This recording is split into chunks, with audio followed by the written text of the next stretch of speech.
Good morning बच्चों। आज के क्लास में हम लोग बातचीत करने वाले हैं एसिड बेस एंड सॉल्ट यानी कि क्लास 10th के लेक्चर नंबर आप देखिए 9 के बारे में। लेक्चर नंबर 9 के बारे में आज की क्लास में पढ़ना है। लेक्चर 9 में आप देख पा रहे हैं दो टॉपिक हमारे पास, baking soda and washing soda. बेटा ये जो बेकिंग सोडा और वॉशिंग सोडा दो टॉपिक हमारे पास है, इसके बारे में आज हम डिटेल में बातचीत करेंगे और साथ ही साथ हम आपको ये भी बताएंगे बेकिंग सोडा होता क्या है, उसका केमिकल फार्मूला क्या है, केमिकल नेम क्या है, कैसे बनाया जाता है ना, प्रिपरेशन क्या है, फिजिकल प्रॉपर्टीज़ क्या है और यूजेस क्या है। इन विषयों पर हमारी आपकी होने वाली है बातचीत। तो चलिए स्टार्ट करते हैं बेकिंग सोडा आज। तो बेकिंग सोडा में शुरू करेंगे बेकिंग सोडा से और फिर वॉशिंग सोडा भी हम साथ ही साथ आपको बताएंगे। तो ज़रा गौर से सुनिएगा क्या है बेकिंग सोडा। देखिए हमारा टॉपिक है आज का बेकिंग सोडा। अगर हम बेकिंग सोडा के कॉन्सेप्ट की बात करें कि बेकिंग सोडा कहते किसे हैं, तो सबसे पहली चीज़ कि बेकिंग सोडा के बारे में जब भी हम पढ़ते हैं तो सबसे पहला कॉन्सेप्ट ये आता है कि इसका फॉर्मूला क्या है, इसका नेम क्या है। इस तरह के तमाम सवाल हमारे सामने आते हैं। तो हम एक एक करके वो सारी चीज़ें डिस्कस करेंगे जो नाम इसका है। तो पहली चीज़ तो केमिकल नेम इसका क्या है ना। तो केमिकल नेम की बात करेंगे, फिर केमिकल फॉर्मूले की बात करेंगे, इसका फॉर्मूला क्या होता है, ठीक है। उसके बाद हम इंट्रोडक्शन में इसकी कुछ और भी प्रॉपर्टी पढ़ सकते हैं। जैसे देखिए ये जो पार्ट हम पढ़ रहे हैं इसे हम क्या कहते हैं, इसे बेटा हम इंट्रोडक्शन पार्ट कहते हैं। यानी कि हम इसका बेसिक चीज़ें जानना चाहते हैं कि इसमें क्या क्या है। तो केमिकल नेम की बात करते हैं तो हम इसको कहते हैं सोडियम बाइकार्बोनेट, सोडियम बाइकार्बोनेट, या इसका दूसरा नाम होता है sodium hydrogen carbonate, sodium hydrogen carbonate. या तो सोडियम बाइकार्बोनेट होगा या तो सोडियम हाइड्रोजन कार्बोनेट होगा। और इसका केमिकल फार्मूला क्या होगा, केमिकल फार्मूला होता है बेटा NaHCO3, ठीक है। तो NaHCO3 में सोडियम हो गया, या बाइकार्बोनेट आयन है तो पूरा नाम क्या हो जाएगा, सोडियम बाइकार्बोनेट या सोडियम हाइड्रोजन कार्बोनेट, ठीक है। इंट्रोडक्शन में हम सबसे पहली बात जो आपके सामने लिखे हैं ये पढ़ रहे हैं। और इसका जनरल नेम क्या है, जनरली जिस नाम से हम जान रहे हैं इसे, इसका जनरल नेम होता है बेकिंग सोडा। यानी कि हम मार्केट में इसे कौन से नाम से जानते हैं, तो हम मार्केट में इसे बेकिंग सोडा के नाम से जानते हैं। तो बेकिंग सोडा इसका जनरल नेम हो गया, यह केमिकल नेम हो गया और ये इसका केमिकल फार्मूला हो गया। तो इस प्रकार से ये तो बात हो गई इंट्रोडक्शन की। अब हम बात करेंगे प्रिपरेशन की, how to prepare baking soda. यानी कि अगले कॉन्सेप्ट में हमें ये पढ़ना है कि प्रिपरेशन हम पढ़ेंगे कि बेकिंग सोडा अगर बनाना है तो हम कैसे बनाएंगे। यानी कि प्रिपरेशन ऑफ NaHCO3, यानी कि बेकिंग सोडा यानी सोडियम बाइकार्बोनेट की प्रिपरेशन की बात की जा रही है। ये बेसिक नेचर होता है, जनरली हम इसे बेसिक सॉल्ट भी कह सकते हैं या एक बेस भी कह सकते हो, ठीक है। इसके अंदर बेसिक प्रॉपर्टी पाई जाती है सोडियम का, बाइकार्बोनेट एक बेस है बेटा। अब जरा समझना, अगर हम प्रिपरेशन की बात करें तो हम कैसे, कहा गया कि अगर ब्राइन सॉल्यूशन ले लें, यानी ब्राइन सॉल्यूशन का मतलब अगर हम सोडियम क्लोराइड का सॉल्यूशन ले लें, उसमें अमोनिया डाल दें और CO2 पास करा दें, ठीक है। सोडियम क्लोराइड का सॉल्यूशन यानी सोडियम क्लोराइड प्लस वाटर, उसमें अमोनिया ऐड करना है, अमोनिया लिक्विड फॉर्म में है। उसके बाद फिर आप उसमें CO2 गैस पास कराएंगे तब जाकर के फॉर्मेशन होता है। तो ये हम कहते हैं NaCl plus H2O plus NH3 plus CO2। ये आपको ध्यान रखना पड़ेगा बेटा कि हम बेकिंग सोडा बनाते कैसे हैं। यानी कि हम कहते हैं इसका एडिशन करेंगे और NaHCO3 हमें मिल जाएगा और NH4Cl मिलेगा। जरा आप गौर करिएगा, यहाँ से हम कहेंगे ये H प्लस है और ये OH माइनस है, ठीक है, और ये NH3 है। ध्यान से सुनिएगा आपको समझ में आ जाएगा। और ये बेटा टूट जाएगा Na प्लस और Cl माइनस में, है ना, और ये आपका CO2 है ही। अब जरा इसको देखो, इसको तोड़ेंगे तो O2 माइनस और H प्लस में टूट जाएगा। कहें हाँ, हम कहते हैं ये जो O2 माइनस है ये CO2 के साथ मिलता था तो क्या बनाता था, ये CO3 2 माइनस बनाएगा। कहें हाँ बिल्कुल सही बात है। और ये Na अगर इस CO3 2 माइनस के साथ मिल जाएगा बेटा तो क्या बना लेगा, हम कहेंगे NaCO3 बना, Na2CO3 बनाएगा। उससे पहले हम एक काम ये भी कर सकते हैं कि हम Na को, अब देखो ये जो H प्लस बचा है, सॉरी ये देखो ये H प्लस है ना, इस H प्लस का ट्रीटमेंट किसके साथ हो जाए, CO3 के, तो ये बनेगा क्या, HCO3 माइनस। और जब ये HCO3 माइनस हो गया तो ऐसी केस में आप क्या करेंगे, आप ये करेंगे कि Na का ट्रीटमेंट अब किससे कराएंगे, HCO3 के साथ। तो प्रोडक्ट क्या आ जाएगा, NaHCO3, क्रिस क्रॉस मेथड से यही तो बनाएंगे। फिर से सुनना, ये CO2 O2 माइनस के साथ मिलकर के CO3 2 माइनस बना लिया, यह H प्लस CO3 2 माइनस के पास जाएगा तो 1 प्लस 1 माइनस न्यूट्रलाइज हो गया तो CO3 माइनस आ गया। यह HCO3 माइनस क्रिस क्रॉस कराएंगे Na प्लस के साथ, NaHCO3 बना लिया। अब हमारे पास क्या बचा है, ये NH3 बचा है ना, और ये प्लस बचा है। तो ये दोनों मिल करके क्या बनाएंगे, यहाँ से ये दोनों मिल करके NH4 प्लस बनाएंगे, और NH4 प्लस इस Cl माइनस के साथ मिल करके NH4Cl बना लेता है। तो कुल मिलाकर के एक प्रोडक्ट हमारा क्या आ गया, NaHCO3 आ गया, और दूसरा क्या आ गया बेटा, NH4Cl यानी अमोनियम क्लोराइड।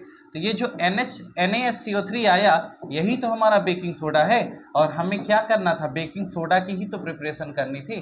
मुझे उम्मीद है कि आपको ये बात समझ में आ जानी चाहिए। हमें क्या करना था, बेकिंग सोडा की प्रिपरेशन करनी थी। तो बेकिंग सोडा का प्रिपरेशन हम कैसे करेंगे, जैसे आपको बताया हुआ हूँ। हम एक तरीका और अपना सकते हैं इसको करने के लिए, ज़रा हम आपको समझा दें कि कैसे और हम इसको कर सकते हैं।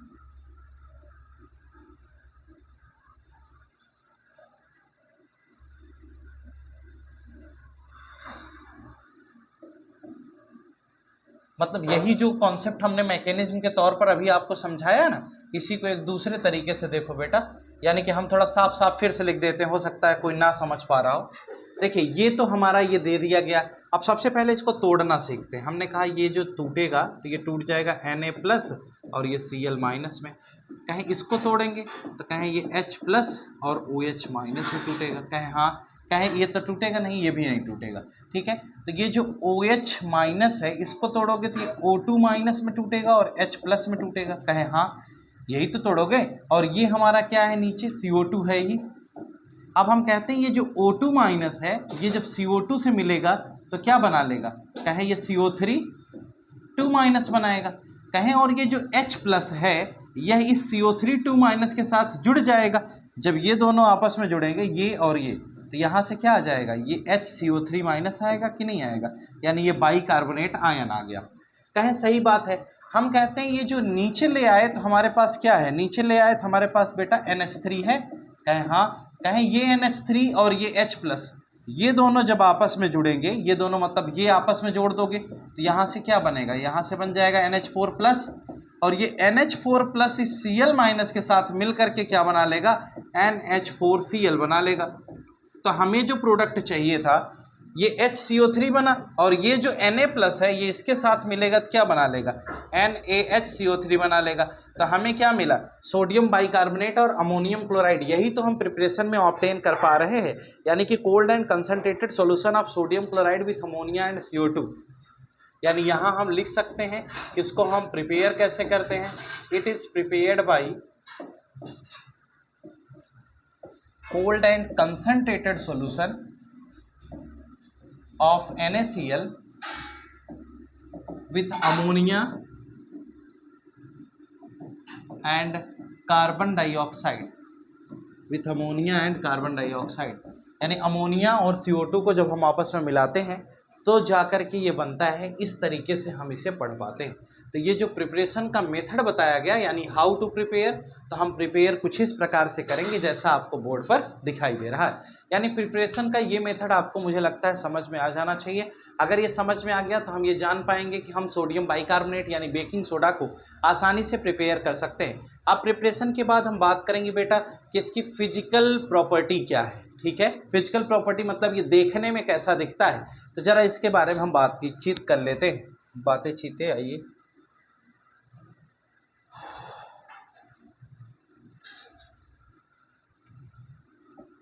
यानी इसके बाद हमारा अगला टॉपिक है physical properties of baking soda. खूब ध्यान से समझिएगा, धीरे धीरे एक एक बात आपको बता रहा हूँ। Physical properties of baking soda, यानी बेकिंग सोडा की हमें क्या करनी है, हमें फिजिकल प्रॉपर्टी बतानी है कि बेकिंग सोडा की फिजिकल प्रॉपर्टी होगी क्या।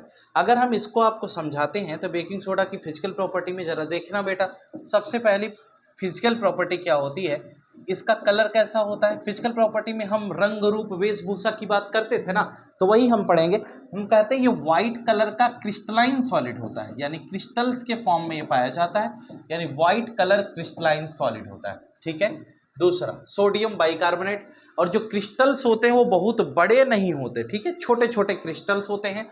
दूसरी बात ये है कि ये जो सॉलिड है ये पार्शियली सॉल्युबल इन वाटर है या स्पारेंटली सॉल्युबल इन वाटर, यानी कि पानी में बहुत ज़्यादा तेज़ी से घुलता नहीं है, यानी पानी में अगर हम इसे डिजॉल्व करना चाहें तो थोड़ा टाइम टेकिंग है, यानी समय लेता है डिजॉल्व होने में। तो हम कहते हैं दूसरी बात ये हो गई स्पारेंटली या पार्शियली सॉल्युबल इन वाटर। दूसरे नंबर पे हम कहते हैं it is a non corrosive base, यानी कि नॉन कोरोसिव बेस इसे कहा जा सकता है।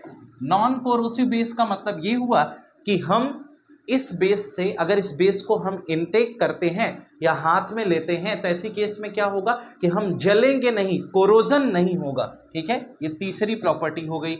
और हम नॉन कोरोसिव बेस के बाद हम चौथे पॉइंट पर जाते हैं, तो हम कहते हैं it is alkaline in nature. It is alkaline in nature. Alkaline का मतलब होता है ये बेसिक नेचर का होता है बेटा, यानी कि थोड़ा इसके अंदर नेचर जो है वो कैसा है, बेसिक है। और पांचवें में है एक प्रॉपर्टी और ले सकते हो कि इट इज़ वीक बेस, यानी कि यह स्ट्रॉन्ग बेस नहीं है, यह एक वीक बेस की कैटेगरी में आता है, यानी इसके अंदर बेसिक प्रॉपर्टी तो है लेकिन बहुत स्ट्रॉन्ग बेस की कैटेगरी में यह नहीं पाया जाता। ये किसकी कैटेगरी में आता है, एक वीक बेस की कैटेगरी में यह पाया जाता है। मुझे उम्मीद है कि आपको ये बात हम समझा ले गए होंगे। क्लियर है। यानी बेकिंग सोडा में हमने आपको फिजिकल प्रॉपर्टी के बारे में बता दिया बेटा। अब फिजिकल प्रॉपर्टी के बाद हम कहेंगे uses of baking soda. Uses of baking soda यानी कि NaHCO3 हमारे पास है। ये जो NaHCO3 है यानी सोडियम बाइकार्बोनेट है, इसका यूज क्या है, यानी कि हम इसका उपयोग कैसे करते हैं। अगर हम इसके बारे में पढ़ें तो NaHCO3 ये क्या है, ये बेकिंग सोडा है। और इस बेकिंग सोडा का हम यूज पढ़ेंगे। इसका यूज, पहला यूज क्या है, यानी कि हम इसका उपयोग कहाँ पर करते हैं। यानी कि अगर हम बेकिंग सोडा का यूज करने की बात करें तो बेकिंग सोडा का सबसे बड़ा, सबसे अच्छा उपयोग क्या है, सबसे पहले इस पर बात कर लेते हैं। तो जरा देखना बेटा, बेकिंग सोडा का सबसे अच्छा उपयोग ये है कि ये एसिडिटी को रिमूव करने के लिए काम में लाया जाता है, यानी used to remove acidity due to its basic nature.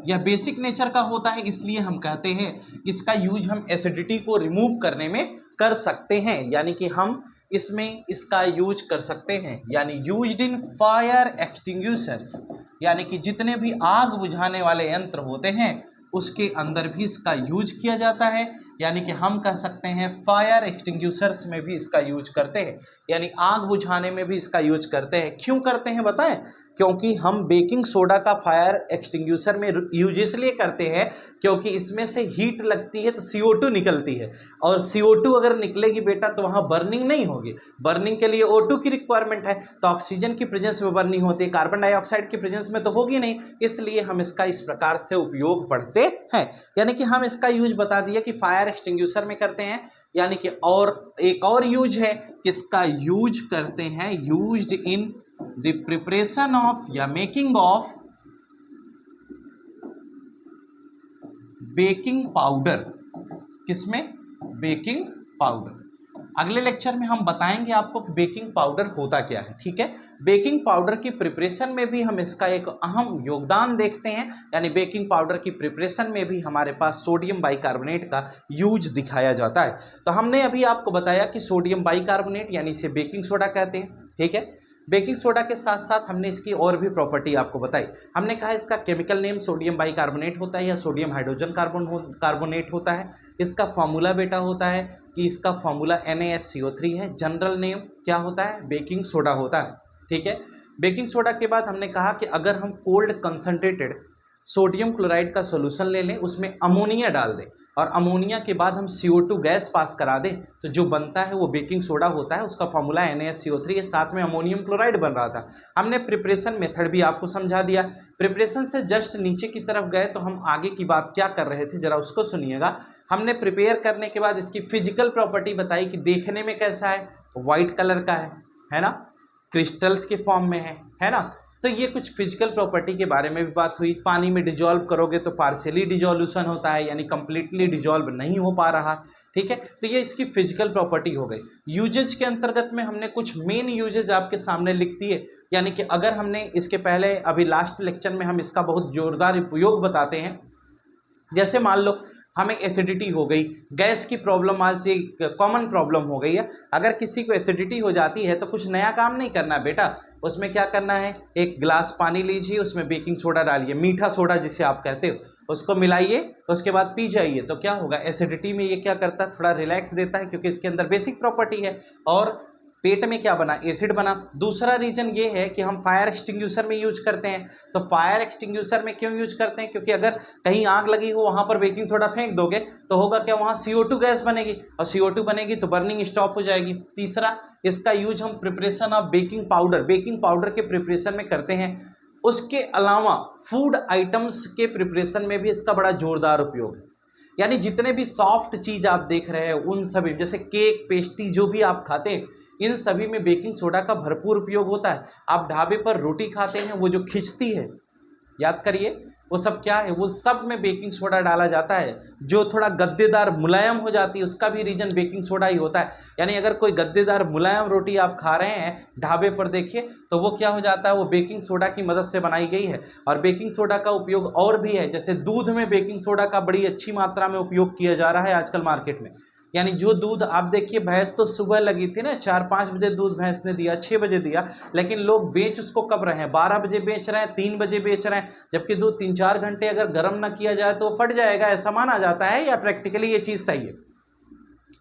लेकिन आप सोचिए, क्या वो गर्म करके आपको ले आ रहा है, क्या नहीं, वो तो आपको 3 बजे अगर सप्लाई कर रहा है दूध की, तो इसका मतलब वो दूध कैसे इतने समय तक सेफ है। तो उसका रीजन होता है उसमें बेकिंग सोडा मिलाया जाता है, जिससे उसकी एसिडिटी नहीं बन पाती, यानी उसमें एसिड की मात्रा नहीं हो पाता, यानी वो न्यूट्रलाइज रहता है और वो आप तक पहुंच जाता है। ठीक है, तो इस तरह से बेकिंग सोडा के तमाम बड़े बड़े उपयोग हैं, जो आप अपने डेली लाइफ में, अपने फूड आइटम्स के अंदर भी बेकिंग सोडा के तमाम यूजेस देख पा रहे हैं। ठीक है, तो जो भी केक, पेस्ट्री, पाव, रोटी, ये सब जब आप देख रहे हैं ना, ये जितनी भी कहानी पढ़ रहे हैं, ये सब बेकिंग सोडा का एक बड़ा उपयोग है। और आपको एक जानकारी के लिए बात बता दें कि कभी आपको खाना बनाना है, कोई ऐसा भोजन बनाना है जिसमें उसको पकाने में देरी लग रही है, जैसे चना है, छोला बनाना, मटर है, छोला बनाना, इन सभी चीज़ों में पकने में टाइम लगता है ना, तो कुछ नहीं करना है, थोड़ा सा बेकिंग सोडा मिला दीजिए, ये तुरंत पक जाएगा। दूध अगर लग रहा है कि आपको फट जाएगा, तो हल्का बेकिंग सोडा डाल करके आप उसको चला दीजिए चम्मच से, दूध फटने से बच सकता है। हाँ, नुकसान करेगा वो, क्यों, क्योंकि इसी केस में CO2 की मात्रा बढ़ेगी, एसिडिटी बन सकती है, तमाम तरह की प्रॉब्लम्स होगी, हमारे जो ह्यूमन ऑर्गन्स हैं उनको प्रभावित कर सकता है इसका उपयोग। लेकिन हाँ, ये है कि हम उसे सेफली बचा सकते हैं, यानी कि बचाने के रूप में अगर बात करें तो हम उसे बचा सकते हैं इसके उपयोग से। हमारे यहाँ जो भी केमिकल सब्सटेंस है सब बड़े काम के हैं और सब बड़े नुकसानदायक भी हैं, तो सबका आपका मेरिट डिमेरिट दोनों होता है। तो ये बात आपको बेकिंग सोडा की समझा दी गई। अब बेकिंग सोडा के बाद बेटा हम वॉशिंग सोडा की तरफ मूव करते हैं। तो चलिए देखिए, हम आपको पढ़ाते हैं कि वॉशिंग सोडा क्या होता है।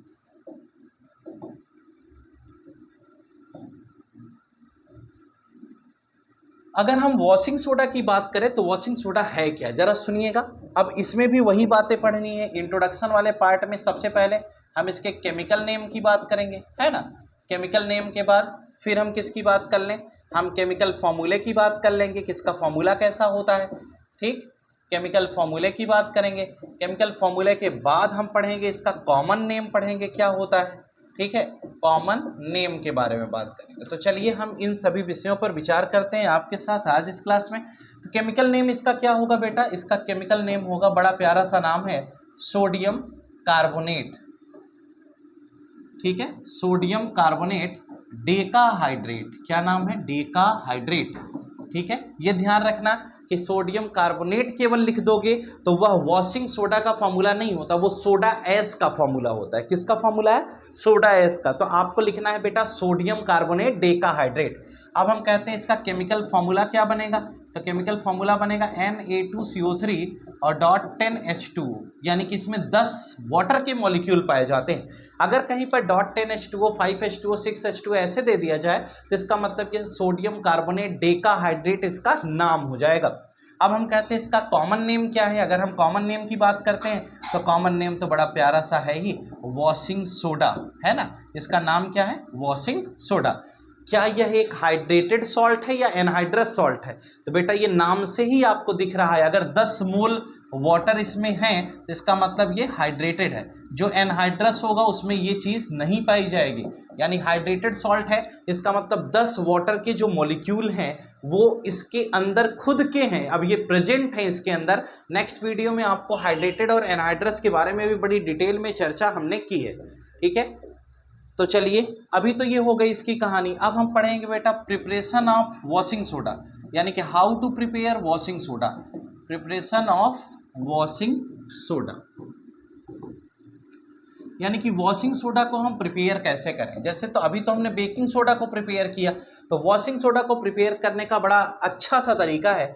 आप जरा देखिए मार्केट में, ये पहला तरीका हम पढ़ते हैं। जो अभी आपने बेकिंग सोडा को प्रिपेयर करने का तरीका सीखा, सेम टू सेम वही लगाना है। उसके बाद 3 स्टेप की यहाँ पर रिएक्शन है। तो जरा देखिए, सबसे पहले आप क्या लेंगे, cold and concentrated solution of sodium chloride, साथ में क्या लेंगे, ऐड करेंगे ammonia in presence of ammonia and carbon dioxide. ये आपने किया, ये रिएक्शन की मैकेनिज्म अभी हमने तोड़ करके पूरा आपको बता दिया था। और ये क्या बन जाएगा, NaHCO3 बनेगा, और साथ में बेटा NH4Cl बन जाता है, यानी अमोनियम क्लोराइड एक सॉल्ट बन जाता है। कहें हाँ बिल्कुल सही बात है। और हमने अभी आपको इसके पहले इसके अंदर कौन सा एसिड है कौन सा बेस है ये भी निकालना सिखा दिया है फैमिली ऑफ सॉल्ट के दौरान। मुझे उम्मीद है कि वो आपको जानकारी होनी चाहिए, ठीक है। अगर नहीं है तो इसका मतलब आपकी लापरवाही है। दूसरा स्टेप वॉशिंग सोडा को प्रिपेयर करने का ये होता है कि हम क्या करेंगे, सोडियम बाइकार्बोनेट को हम सेपरेट कर लेंगे फिल्ट्रेशन से और फिर हीट करेंगे। यानी कि जैसे हमारे पास NaHCO3 और NH4Cl मिला, तो हम NaHCO3 सोडियम बाइकार्बोनेट को फिल्ट्रेशन प्रोसेस के थ्रू सेपरेट कर लेंगे, और सेपरेट करने के बाद हम इसे क्या करेंगे, हीट करेंगे। NaHCO3 को हम क्या करेंगे बेटा, हीट करेंगे।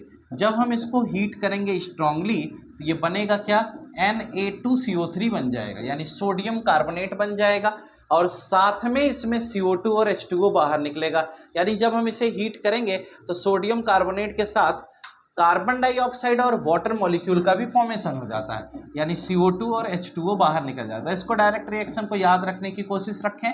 और ये जो सोडियम कार्बोनेट बना, इसका नाम तो क्या है, इसका नाम तो है सोडियम कार्बोनेट, है ना, इसका नाम सोडियम कार्बोनेट है। बेटा अभी वॉशिंग सोडा की प्रिपरेशन नहीं हो पाई है, तो आप ये मत सोचिएगा कि वॉशिंग सोडा बन गया, नहीं, इसको हम सोडा ऐश बोलते हैं, ठीक है। क्या बोलेंगे, सोडा ऐश, या वॉशिंग सोडा अभी नहीं बना है। तीसरे स्टेप में आइए, तो तीसरे स्टेप में हम क्या करेंगे, हम कुछ इसमें ऐड करके देखते हैं। हम कहते हैं ये जो Na2CO3 बन गया, इसमें हाइड्रेशन कराइए, इसमें 10 वाटर के मॉलिक्यूल हम क्या करेंगे, ऐड करेंगे। यानी 10 वाटर के मॉलिक्यूल का जब एडिशन करेंगे तो उस दौरान ये क्या होगा, Na2CO3.10H2O बन जाएगा, ठीक है। और ये जो बनेगा .10H2O, इसी को हम क्या कहते हैं, इसका नाम होता है बेटा, इसका नाम वॉशिंग सोडा है। लेकिन पहले केमिकल नेम लिखेंगे, तो इसका नाम होगा sodium carbonate decahydrate, sodium carbonate decahydrate. और इसको हम क्या कह सकते हैं, इसको हम वॉशिंग सोडा प्यार से कहते हैं, यानी कि वॉशिंग सोडा इसका नाम हो गया। अब देखिए 3 स्टेप की बड़ी ही जानदार मैकेनिज्म हमने बना दी है। और ये हमारा क्या है, ये बेकिंग सोडा, यानी कि पहले हम पहले स्टेप में बेकिंग सोडा बनाए, बेकिंग सोडा बनाने के बाद हम सोडियम कार्बोनेट यानी कि सोडा ऐश का फॉर्मेशन किए, और बेकिंग सोडा के बाद सोडा ऐश बना, और सोडा ऐश के बाद तीसरे स्टेप में हमने क्या बना दिया, हमने सोडियम कार्बोनेट डेकाहाइड्रेट बनाया, जिसका नाम है वॉशिंग सोडा। तो ये जो 3 स्टेप की मैकेनिज्म हमारे सामने दिखाई दे रही है, तो baking soda, sodium carbonate, sodium bicarbonate, जो भी चीज़ें बन रही हैं वो आपके सामने है। मुझे उम्मीद है कि ये तीनों रिएक्शन आपको अच्छे से समझ में आ जानी चाहिए। अगर ये 3 बात क्लियर हो गई हो बेटा, तो अब हम आगे चलेंगे और अगले स्टेप में हम बात करेंगे। अब हम क्या पढ़ने वाले हैं, वॉशिंग सोडा की प्रॉपर्टी। अभी तक हम लोगों ने क्या पढ़ा, अभी तक हम वॉशिंग सोडा की प्रिपरेशन पढ़ रहे थे, अब हम पढ़ेंगे वॉशिंग सोडा की प्रॉपर्टी पढ़ेंगे।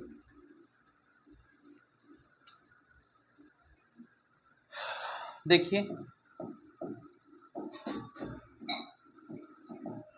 अगले स्टेप में हमारे पास आ गया प्रॉपर्टीज ऑफ वॉशिंग सोडा। और ये कैसी प्रॉपर्टी है? फिजिकल प्रॉपर्टी हम पढ़ा रहे हैं आपको। तो वॉशिंग सोडा की जो हम फिजिकल प्रॉपर्टी आपको बताने चल रहे हैं, इसको जरा देखिए, ये देखो Na2CO3.NH2। हम वॉशिंग सोडा की फिजिकल प्रॉपर्टी के बारे में आपके साथ जिक्र करेंगे। तो चलिए पहली फिजिकल प्रॉपर्टी हम पढ़ लेते हैं, ठीक है। यह क्या होता है? यह एक क्रिस्टलाइन सॉलिड है। पहली बात, हम ये क्रिस्टल्स के फॉर्म में पाया जाता है, क्रिस्टलाइन है, ठीक है, क्रिस्टलाइन सॉलिड है। कलर कोई स्पेसिफिक नहीं है।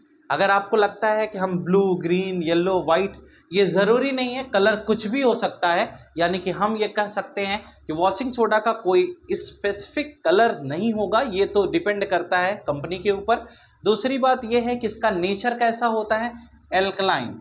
एल्कलाइन मतलब यह बेसिक नेचर का होता है, यानी यह एक तरीके का बेस है, बेसिक इन नेचर हम कह सकते हैं। यानी इसका नेचर कैसा है? बेसिक है। पानी में डिजोल्व होता है क्या? हाँ, सॉल्यूबल इन वाटर, यानी कि पानी में ये आसानी से घुल जाता है। यानी कि अगर हम डिसोल्यूशन की बात करें तो यह पानी में आसानी से घुल जाता है। पाउडर्ड फॉर्म में नहीं, ये क्रिस्टल्स के फॉर्म में होता है। और जो क्रिस्टल्स होते हैं वो बहुत छोटे होते हैं, ठीक है। और उसके साथ इसके अंदर एक अच्छी बात यह है कि इसके अंदर क्लीनिंग प्रॉपर्टी है, यानी कि यूज्ड इन क्लीनिंग, यानी कि इसके अंदर क्लीनिंग प्रॉपर्टी है, क्लीनिंग, यानी कि एक अच्छा क्लीनिंग एक्शन पाया जाता है। यह साफ सफाई में सबसे बड़ा योगदान इसका है। तो हम ये कह सकते हैं कि वॉशिंग सोडा का क्लीनिंग पर्पस पर हम उपयोग करते हैं। इस दूसरे टॉपिक के बाद हम आगे चलते हैं। मुझे लगता है कि आपको ये बात समझ में आ जानी चाहिए जो यहाँ पर लिखा गया। पहला, crystalline in nature, alkaline basic in nature, soluble in water, और दूसरा यूज्ड इन क्लीनिंग, यानी कि हम इसको साफ सफाई के लिए उपयोग करते हैं। अच्छा, दूसरी बात हम कहते हैं यूजेज। अगर हम बात करें uses of baking soda, sorry uses of washing soda, अगर हम कहते हैं बेटा कि वॉशिंग सोडा का यूज क्या है, हम इसे उपयोग कहाँ पर करते हैं, तो हम एक एक करके यूज आपके सामने लिखते हैं। पहला यूज है क्लीनिंग एजेंट के रूप में, दूसरा है ग्लास, सोप आदि की प्रिपरेशन में। पहला यूज है यूज्ड एज क्लीनिंग एजेंट, यानी कि सबसे पहला यूज है किसको हम क्लीनिंग एजेंट के रूप में यूज करते हैं, ठीक है। एक यूज तो इसका ये हो गया। और दूसरा यूज है कि प्रिपरेशन ऑफ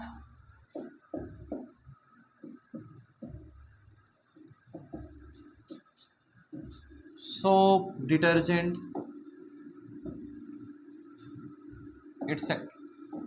और ये एक तरह से इसके हम बात कर सकते हैं, सोप डिटर्जेंट की प्रिपरेशन में हम इसका यूज कर सकते हैं। अगला यूज ये है कि used in manufacture of sodium compound such as borax, और एक यूज है कि बोरैक्स वो आपके सिलेबस में नहीं है, और इसका एक सबसे अच्छा यूज्ड है कि used in the removal of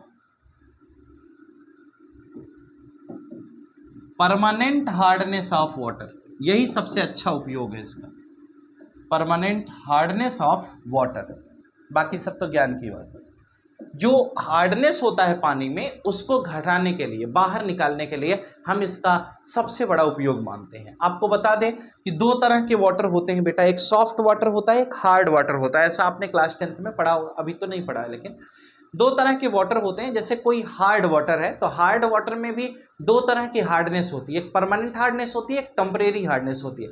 temporary hardness generally boiling से चली जाती है, लेकिन जो परमानेंट हार्डनेस होती है वो नॉर्मल मेथड से हम उसे हटा नहीं सकते। तब हम क्या करते हैं, हम उसमें अगर हम वॉशिंग सोडा डाल दें तो उसकी परमानेंट हार्डनेस खत्म हो जाएगी। जैसे हम कपड़े धुलते हैं ना, तो कपड़े धुलते हैं तो जब कपड़ा हमारा पानी से नहीं साफ होता तो हम साबुन लगाते हैं, जब साबुन से नहीं साफ होता तब हम सर्फ डालते हैं, है ना, सर्फ एक्सेल जिसे आप कहते हो। तो जब आप सर्फ या कोई वॉशिंग पाउडर डालते हो, वॉशिंग पाउडर निरमा सुने होंगे, तो उसको जब डालते हो तो वो क्या होता है, वो आसानी से साफ हो जाता है। जो मैल होती, गंदगी होती, वो निकल जाती कपड़े से। क्यों? क्योंकि वह वाटर हार्ड है। तो हार्ड वाटर में सर्फ ही रिएक्शन करेगा, यानी कि उसकी परमानेंट हार्डनेस को खत्म कर देता है, तभी जाकर कपड़े साफ हो पाते हैं। तो हम कहते हैं कि ये जो आपको हार्ड वाटर है, यानी कि जो हार्ड वाटर आप देखते हो, नदी का पानी, तालाब का पानी, ये सब ज़्यादा हार्डनेस इसके अंदर होती है। तो ऐसे पानियों में क्या करते हैं, अगर हम वॉशिंग सोडा डालेंगे तो वो आसानी से कपड़े को साफ कर देता है। अगर आरओ के पानी में कपड़ा धुलना हो तो बहुत अच्छा साफ होगा, क्यों? क्योंकि वो सॉफ्ट वाटर है। तो ये होता है हार्डनेस किसकी वजह से होती है, जो एक्सेस में कैल्शियम, मैग्नीशियम, साइंस आ जाते हैं, बाइसल्फेट, इस तरह की चीज़ें हैं, तो वो अभी आगे चल के पढ़ाया जाएगा।